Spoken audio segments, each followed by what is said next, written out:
بسم اللہ الرحمن الرحیم۔ اردو ریڈیو میں خوش آمدید۔ یہ لکڑیاں بیچ کر اور کچھ نہیں تو 150 روپے تو ضرور ہو جائیں گے، یہ سوچ کر دل ہی دل میں خوش ہوتے میں نے ٹوکری نیچے رکھی اور لکڑیاں اٹھا کر اس میں ڈالنے لگا کہ اچانک میرے ہاتھ میں کوئی نوکیلی چیز چبھ گئی۔ درد کی ایک تیز لہر مجھے ہاتھ جھٹکنے پر مجبور کر گئی۔ انگلی پر خون کی ایک ننھی سی بوند نظر آ رہی تھی۔ میں نے دوسرے ہاتھ سے انگلی کو مسلسل دبایا اور ایک لکڑی اٹھا کر اس جگہ کو کرید کر دیکھنے لگا۔ میری نظر اس عجیب سی چیز پر ابھی پڑی تھی۔ اس کے ساتھ ہی بدبو کے تیز بھبکے نے مجھے اپنی ناک کو ڈھانپنے پر مجبور کر دیا۔ ایسے لگتا تھا کہ یہ کوئی گوشت کا ٹکڑا ہے جو زمین میں دبا دیا گیا ہے، مگر کچھ عجیب طرح سے دبا ہوا تھا کہ اس کا آدھا حصہ اوپر اور آدھا زمین میں۔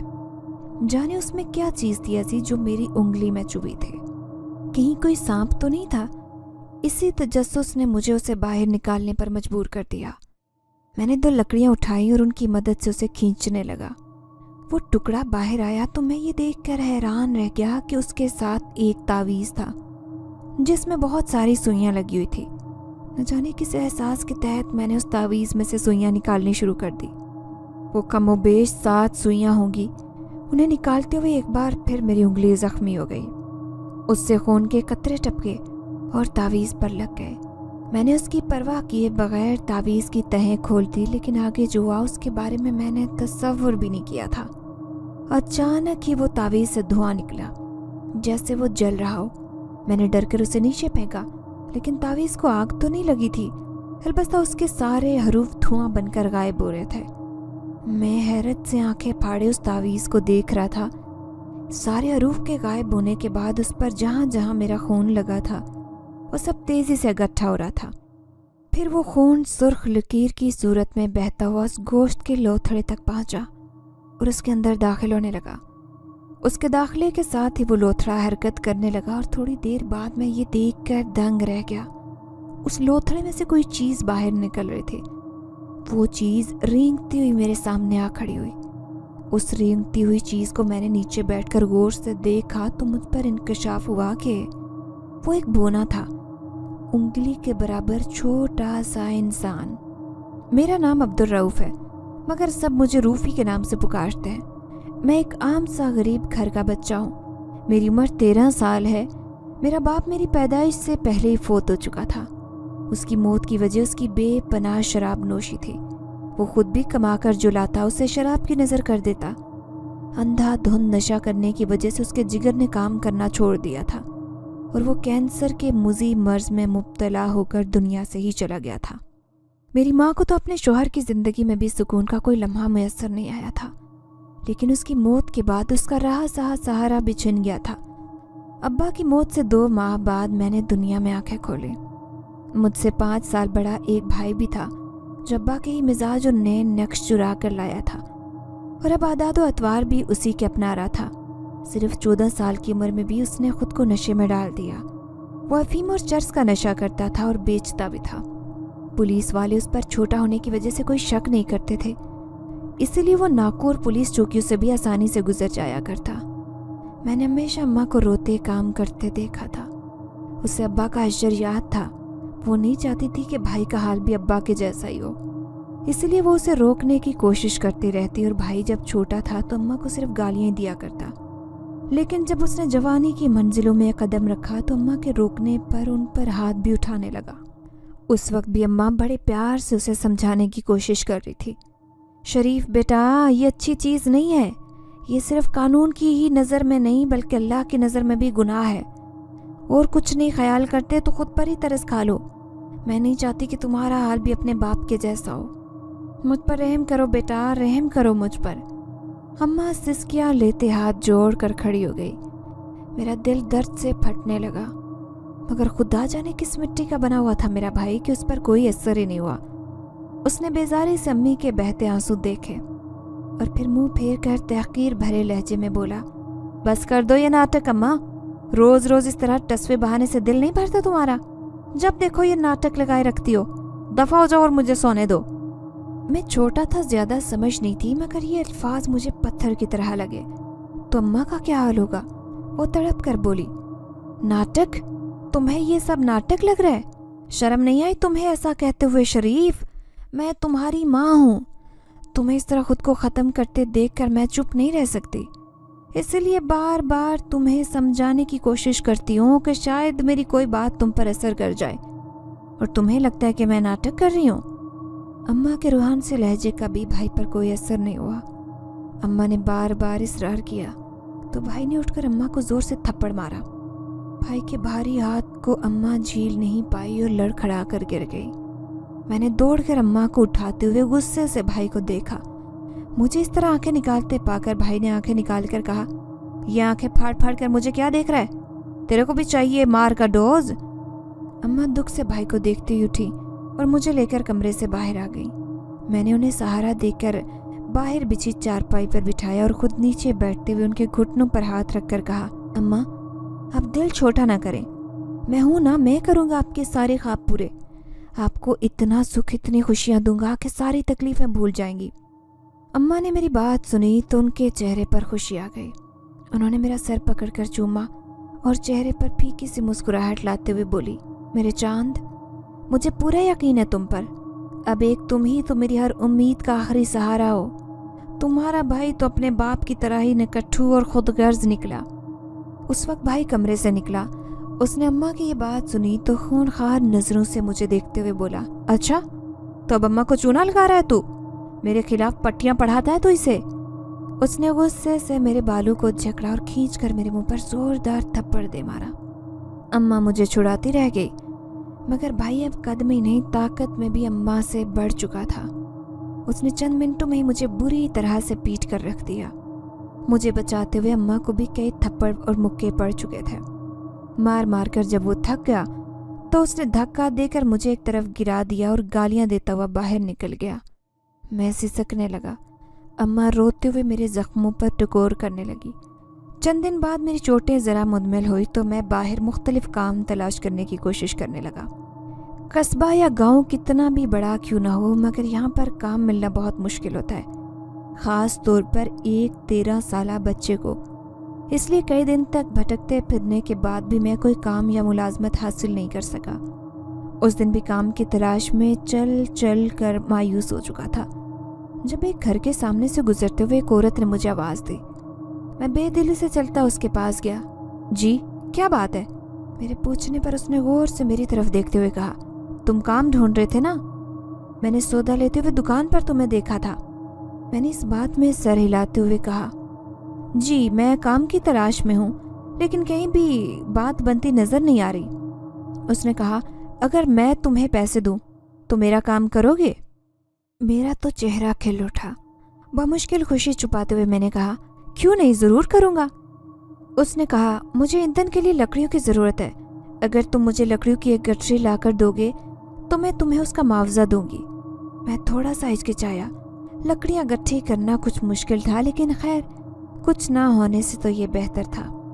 मैंने इस बात में सर हिलाते हुए कहा, ठीक है, मैं कल लकड़ियाँ ला दूंगा आपके लिए। मेरी बात पर वो औरत मुतमईन होकर अपने घर चली गई और मैं इस सोच में गलतान घर चला गया। मैंने अम्मा को इस बारे में कुछ नहीं बताया था। अगले दिन मैंने चुपके से अम्मा से नज़र बचाकर अब्बा की कुल्हाड़ी और रस्सी का टुकड़ा लिया और कस्बे से बाहर चल दिया। यहाँ पर झील के किनारे बहुत सारी झाड़ियाँ और दरख्त थे। अगरचे ये करते हुए मेरे हाथों में बहुत कांटे चुभे, मगर फिर भी मैंने लकड़ियों का एक गट्ठर जमा कर लिया। गट्ठर अच्छा खासा भारी था और मैंने बमुश्किल उसे सर पर उठाया। उस दिन मैंने अपनी ज़िंदगी की पहली कमाई का मुआवजा पाया था। उस औरत को लकड़ियाँ देने और पैसे लेने के बाद मुझे ख्याल आया कि क्यों ना मैं यही काम शुरू कर दूँ। इसमें मुझे खासा फ़ायदा हो सकता था, क्योंकि गांव में गैस नहीं होती थी। औरतें मिट्टी के चूल्हों पर खाना बनाया करती थी, जिनके लिए लकड़ियों की ज़रूरत पड़ती। उनमें से कुछ न कुछ तो यह खुद ही बंदोबस्त कर लेती, मगर अक्सर ही ख़वातीन किसी और से मंगवाया करती। मैंने भी यही काम करना शुरू कर दिया। मैं रोज़ लकड़ियों की गठरी जमा करता और सर पर उठाकर कस्बे का चक्कर लगाने लगता। कोई ना कोई खातून लकड़ियाँ खरीद लिया करती। इस तरह ये काम चल निकला। कुछ अरसे बाद मैंने कचरे वाले से भी बात कर ली और कचरे के ढेर से मखसूस चीज़ें चुनकर उसे बेचने लगा। इस तरह अम्मा की भी मदद होने लगी। मेरे हाथों पर कांटों के बहुत जख्म थे। कई कांटे तो हाथों में और पैरों में ही टूट जाते, जिन्हें अम्मा सुई की मदद से निकालती। उस दिन भी टोकरी पीठ पर बांधे मैं काम की तलाश में कब्रिस्तान की तरफ निकल आया।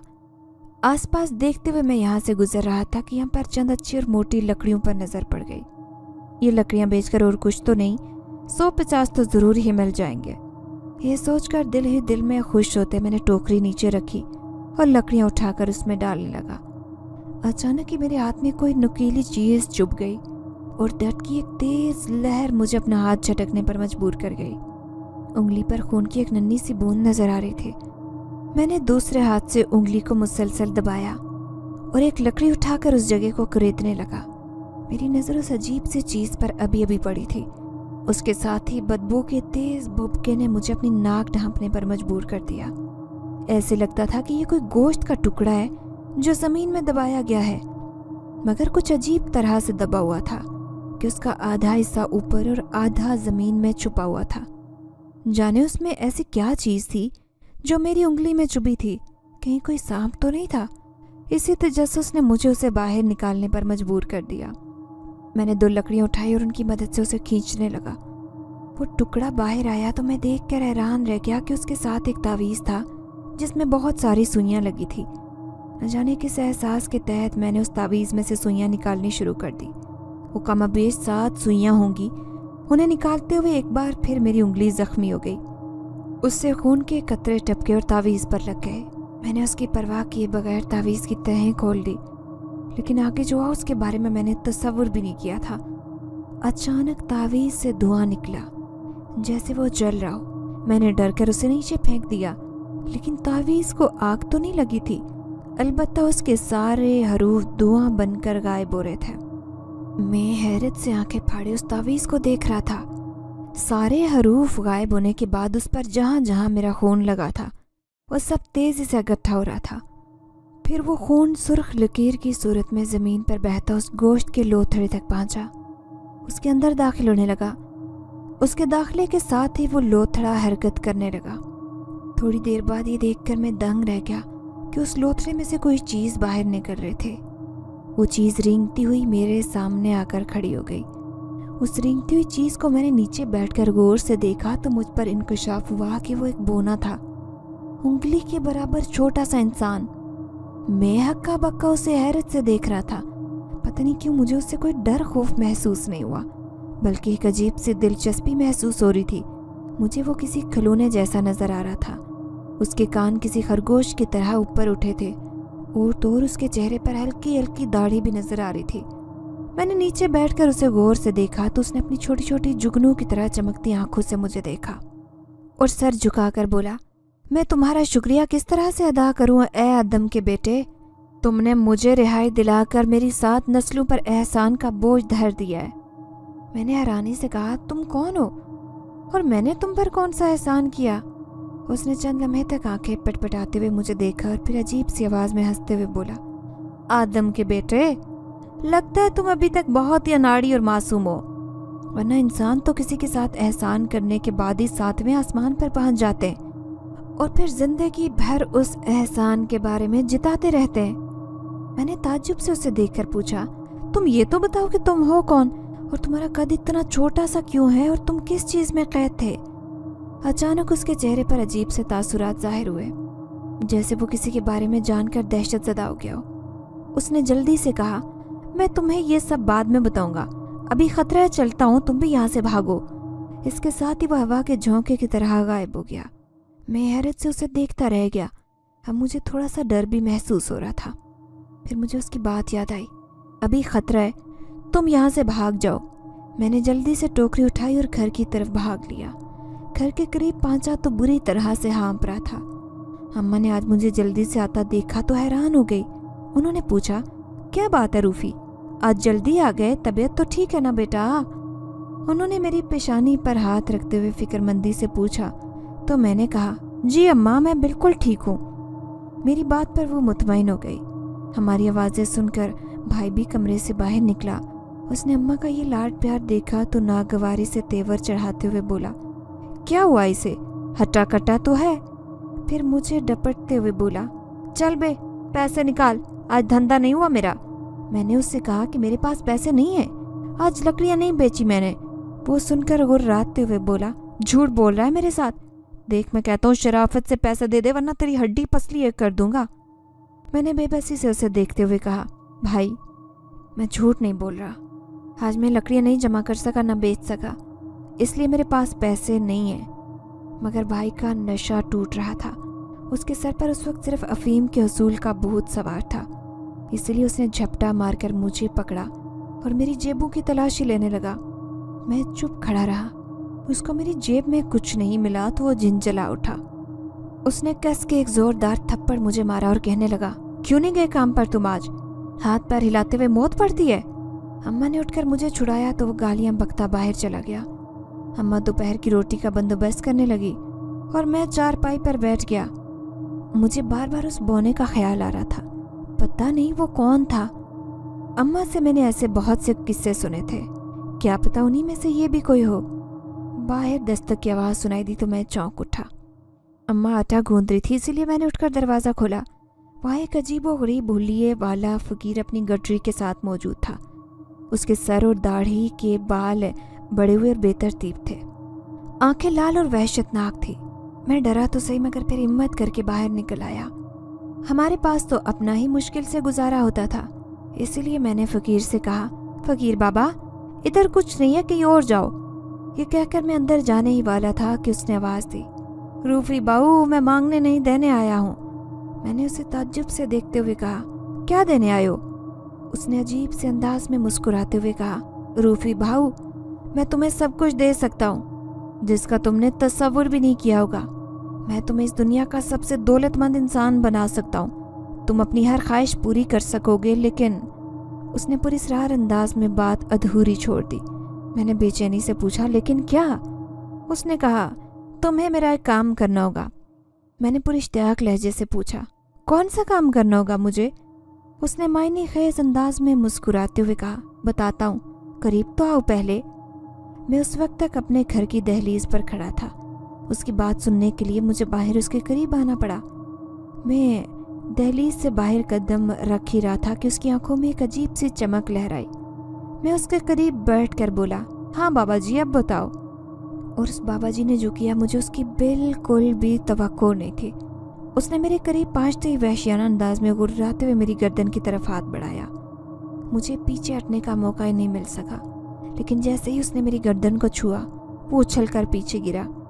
उसके मुंह से कर्बनाक चीख निकली और वो मुझे खौफजदा नजरों से देखने लगा। मैं उससे बहुत डर गया, इसलिए उससे दूर जाते हुए मैंने चीख कर अम्मा को आवाज़ दी। वो मुझे देखते हुए गुस्सैले अंदाज में गुर्राया और उठकर एक तरफ को भागते हुए गायब हो गया।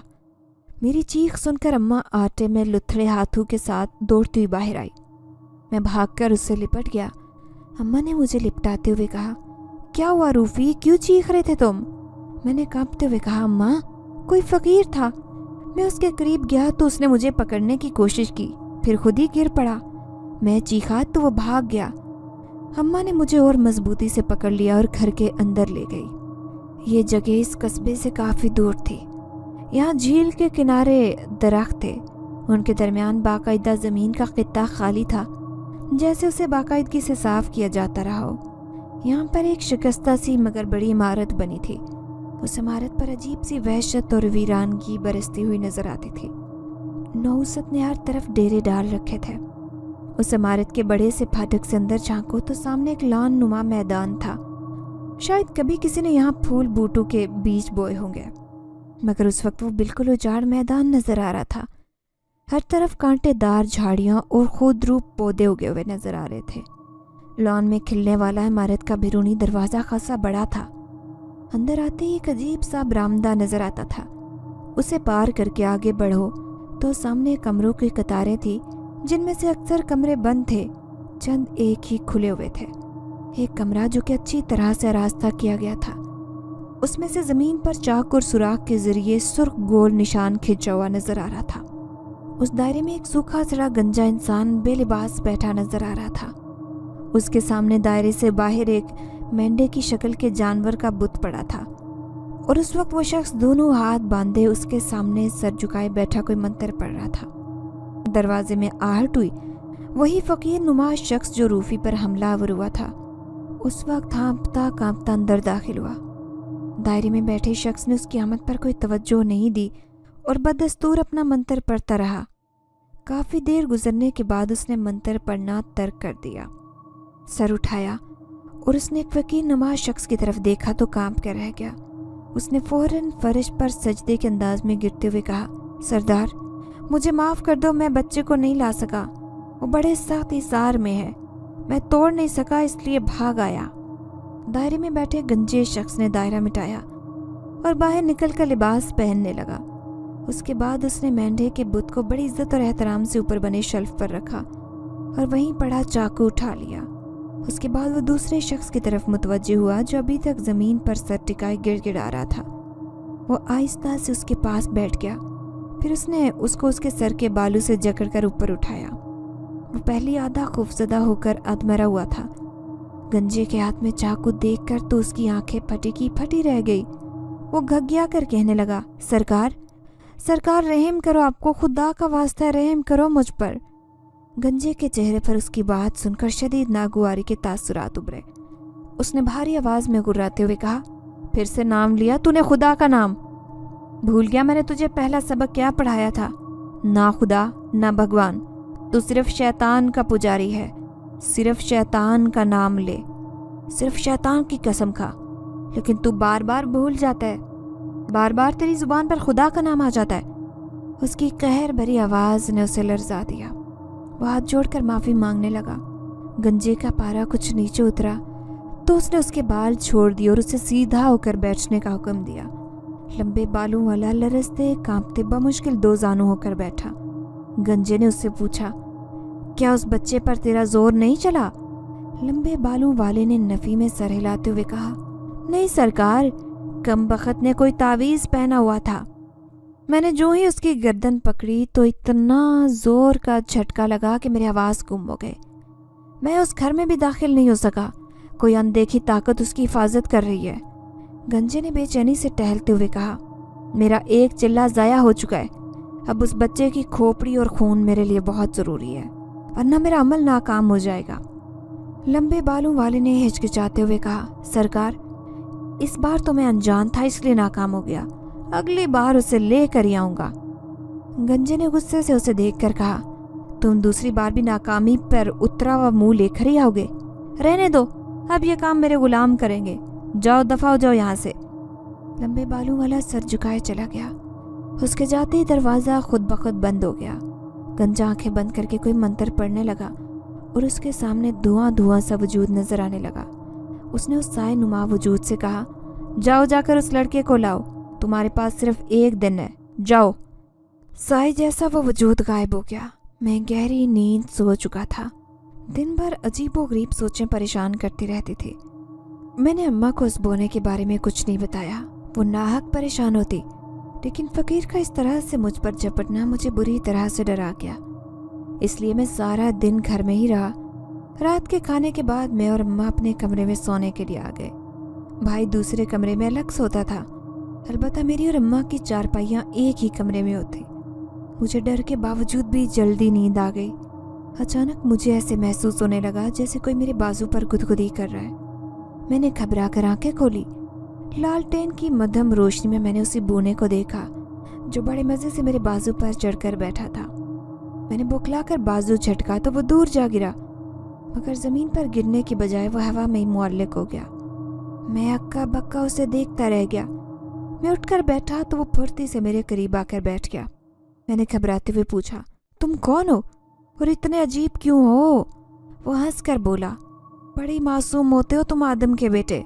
मैंने बुरा बनाकर कहा, मेरे बाप का नाम अब्दुल रहीम था, आदम नहीं। वो दोबारा हंसने लगा। फिर उसने कहा, अरे पगले लड़के, तुम सब इंसान आदम नामे इंसान की तो औलाद हो, इसीलिए तो तुम्हें आदम का बेटा कह रहा हूँ। उसकी वजाहत पर मैं समझ गया। मैंने इस बात पे सर हिलाते हुए कहा, अच्छा तुम बाबा आदम की बात कर रहे हो। उसने इस बात में सर हिलाते हुए कहा, हाँ रूफी मियाँ। पता नहीं क्यों मुझे उससे डर नहीं लग रहा था, बल्कि ऐसे महसूस हुआ जैसे मैं किसी अपने दोस्त से बातचीत कर रहा हूँ। मैंने दिलचस्पी से उससे देखते हुए पूछा, तुम किसके बेटे हो? उसने मुस्कुरा कर कहा, मैं जान का बेटा हूँ। मैंने हैरानी से पूछा, जान? ये कौन है? उसने मेरी लाइल्मी पर अफसोस करते हुए कहा, जैसे तुम लोग आदम की औलाद होने की वजह से आदमी कहलाते हो ना, वैसे हम लोग भी जान की औलाद हैं और जिन्नात कहलाते हैं। मैं उछल कर बैठ गया। मैंने अकलाते हुए सहमी हुई आवाज़ में पूछा, क्या जिन्नात? तुम जिन हो? उसने बड़े फख्र से सर हिलाकर कहा, हाँ रूफी मियाँ, मैं जिन हूँ और मैं तुम्हारे पास इसलिए आया हूँ ताकि तुम्हारा शुक्रिया अदा कर सकूँ। तुमने मुझे कैद से आज़ादी जो दिलाई थी, लेकिन तुम मुझसे डरो मत, मैं तुम्हारे साथ कोई भी बुराई नहीं कर सकता। उसके तसल्ली देने पर मेरा डर कुछ कम हुआ। मैंने एक नज़र अम्मा की चारपाई पर डाली। वो बेखबर सो रही थी। चंद लम्हे चुप रहने के बाद मैंने पूछा, बोने जिन, तुम्हारा कोई नाम भी है? बोने ने कुछ बुरा मनाते हुए मेरी तरफ देखकर कहा, मेरा नाम आतिश है और मुझे आइंदा बोना मत कहना। मुझे उसके नन्हे से चेहरे पर नजर आते तासुरात देखकर हंसी आने लगी, लेकिन मैंने जब्त करते हुए कहा, अच्छा आतिश भाई, मैं तुम्हें बोना नहीं कहूँगा, लेकिन क्या तुम मुझे ये कुछ थोड़ी तफसील के साथ बताओगे कि आखिर को ये सब क्या हो रहा है? तुम्हें किसने कैद किया था? मैंने कैसे तुम्हें आज़ाद करवा लिया? और तुम मेरी मदद करने कैसे आए हो?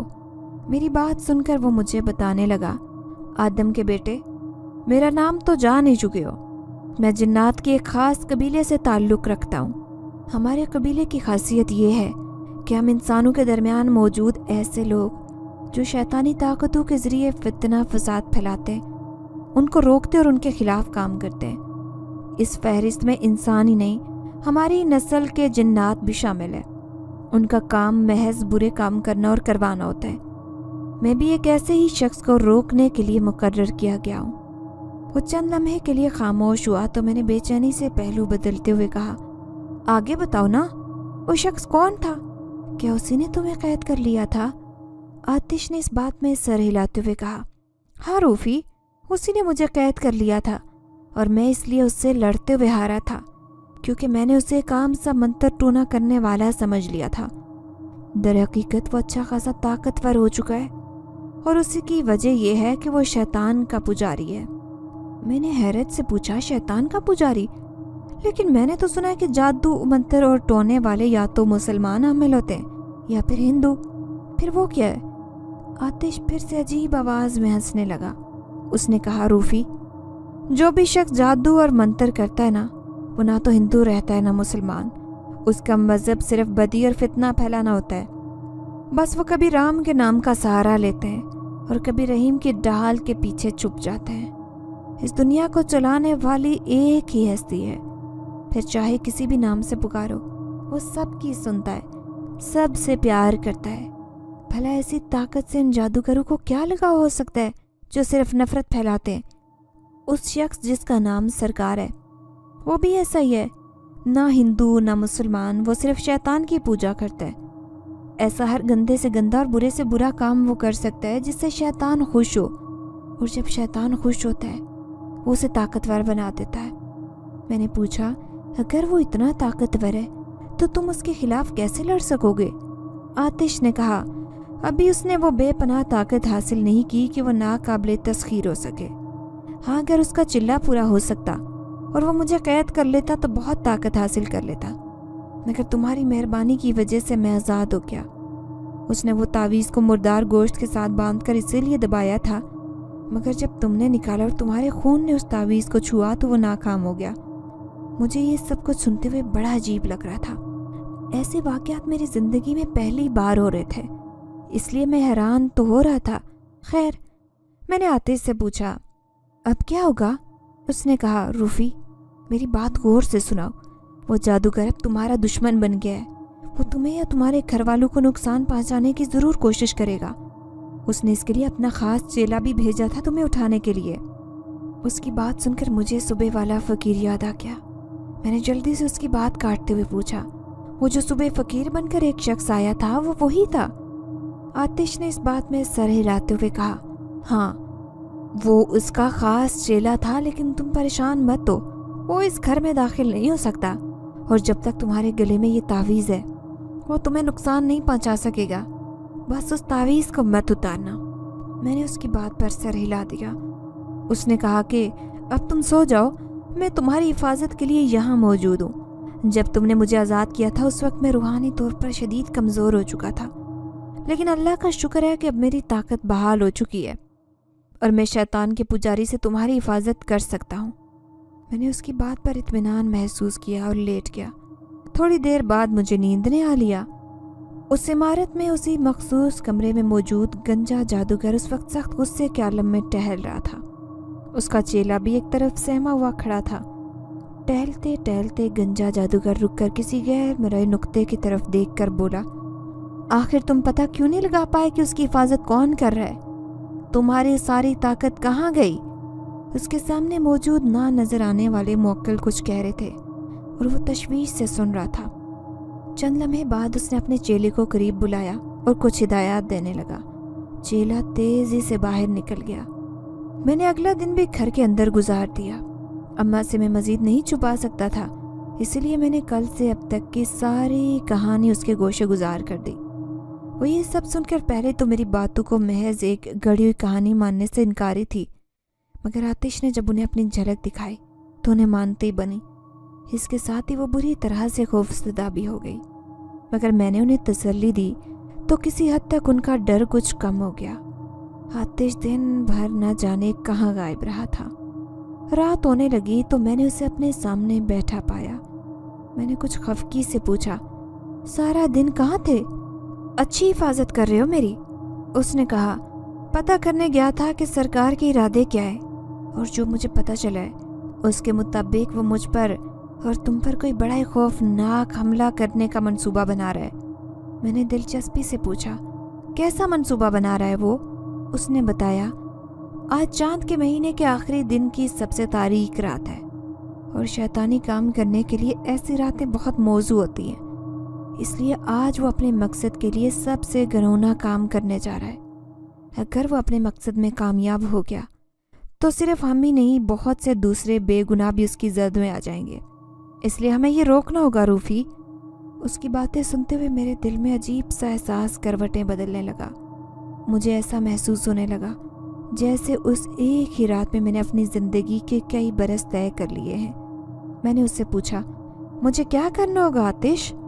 آتش نے مجھے ساری تفصیل بتا دی اور میں اس کے ساتھ جانے کے لیے تیار ہو گیا۔ اماں گہری نیند سو رہی تھی، اس لیے مجھے گھر سے نکلنے میں کوئی دشواری نہیں ہوئی۔ میں نے سویٹر پہنا، گرم چادر اوڑھی اور احتیاط سے دروازہ کھول کر باہر نکل آیا۔ سردی اپنے عروج پر تھی، ٹھنڈ ہڈیوں تک گھسی جا رہی تھی۔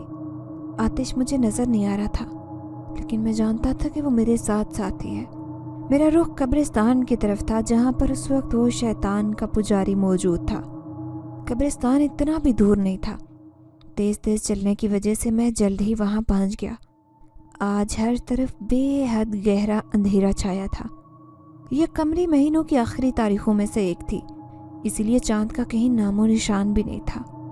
مجھے اندھیرے میں چھپنے میں کچھ دشواری ہو رہی تھی۔ میں نے تیسری چوتھی بار ٹھوکر کھائی تو آتش نے کہا، آنکھیں بند کرو روفی۔ میں نے آنکھیں بند کی تو ایسے لگا جیسے کوئی ٹھنڈی سی چیز میری آنکھوں پر لگائی جا رہی ہو۔ میں نے اس کی ہدایت پر آنکھیں کھول دی۔ اس کے ساتھ ہی ہر چیز کو اس طرح صاف اور واضح طور پر دیکھنے لگا گویا دن کی روشنی پھیلی ہو۔ تھوڑی دیر بعد میں قبرستان کے باہر پہنچ گیا۔ میں نے ایک درخت کی آڑ لیتے ہوئے سامنے کی طرف جھانکا۔ مجھے ایک گنجا اور لمبے بالوں والا شخص نظر آیا۔ وہ ایک قبر پر جھکے پھاوڑے سے مٹی ہٹا رہے تھے۔ اس کے بعد میں نے ایک عجیب منظر دیکھا۔ گنجا ایک طرف بیٹھ گیا، اس کے سامنے ایک پلیٹ میں کچا گوشت رکھا تھا اور ایک تانبے کا جگ بھی پڑا تھا جو خون سے بھرا ہوا تھا۔ گنجے نے وہ کچا گوشت کھانا شروع کیا اور بیچ بیچ میں سے جگ سے گھونٹ بھرتا جاتا۔ میں یہ دیکھ کر تو کانپ گیا، لیکن آتش نے مجھے حوصلہ دیتے ہوئے کہا، روفی ڈرو مت، اب تمہیں ہی حوصلہ کرنا ہے۔ تمہاری جیب کے اندر ایک چھوٹی سی شیشی ہے جس میں آب زمزم ہے، میں اس کی توجہ مبذول کرتا ہوں جب تک تم اپنا کام پورا کر لینا۔ میں نے اس بات میں سر ہلا کر کہا، ٹھیک ہے۔ وہ غائب ہو گیا اور میں انتظار کرنے لگا۔ تھوڑی دیر بعد اچانک ایک طرف سے بہت سی مٹی اڑی جو اس گنجے کے گوشت اور خون پر مشتمل کھانے میں جا پڑی۔ گنجے نے چونک کر ادھر ادھر دیکھا اور غراتا ہوا اٹھ کھڑا ہوا۔ اس نے فوراً ایک لکڑی سے دائرہ کھینچنا شروع کر دیا، مگر دائرہ مکمل نہیں ہو پایا کیونکہ آتش نے اب آتش بازی شروع کر دی تھی۔ میں نے اس کو آتش کی طرف متوجہ دیکھ کر آہستہ آہستہ کھسکتے ہوئے اپنی جگہ چھوڑ دی۔ اپنی جیب میں موجود آب زمزم کی شیشی کو مضبوطی سے پکڑتے ہوئے میں نے قبروں کی آڑ لیتے ہوئے اس قبر کی طرف بڑھنا شروع کر دیا۔ لمبے بالوں والا چیلا میری آمد سے باخبر ہو گیا تھا۔